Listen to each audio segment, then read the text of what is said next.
চাঁপাইনবাবগঞ্জে গ্রাম ও শহরকে green clean করার অঙ্গীকারবদ্ধ নুরুল ইসলাম বুলবুল। মাহিদুল ইসলাম ফরহাদ, চাঁপাইনবাবগঞ্জ জেলা প্রতিনিধি। বাংলাদেশ জামায়াতে ইসলামী এর চাঁপাইনবাবগঞ্জ ৩ আসনের নবনির্বাচিত এমপি নুরুল ইসলাম বুলবুল তার নির্বাচনী ইশতেহারের অঙ্গীকার অনুযায়ী গ্রাম ও শহরকে গ্রিন ক্লিন করার উদ্যোগ নিয়েছেন। এর অংশ হিসেবে ২৩ ফেব্রুয়ারি সোমবার সকাল ৯:৩০টায় চাঁপাইনবাবগঞ্জ বড় ইন্ডারা থেকে বাতেন খার মোড় পর্যন্ত পরিষ্কার পরিচ্ছন্নতা কার্যক্রমের উদ্বোধন করেন তিনি। উদ্বোধনী অনুষ্ঠানে এমপি বুলবুল বলেন, গ্রাম ও শহরের মধ্যে কোনো প্রকার ভেদাভেদ রাখা হবে না। গ্রামকে শহরে রূপান্তরের পাশাপাশি পরিচ্ছন্ন, সবুজ ও বাসযোগ্য পরিবেশ গড়ে তোলাই তার লক্ষ্য।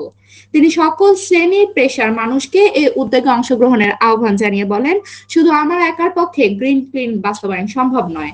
আপনাদের সক্রিয় সহযোগিতায় পারে চাঁপাইনবাবগঞ্জে একটি পরিচ্ছন্ন ও সবুজ জনপদে পরিণত করতে।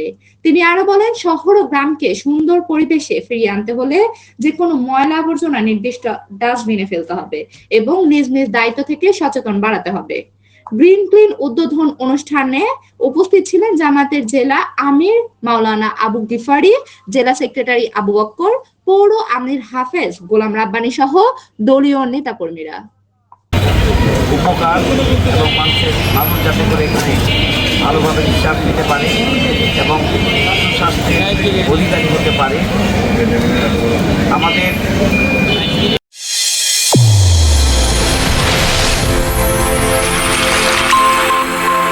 চ্যানেল A1 হৃদয়ের স্পন্দন।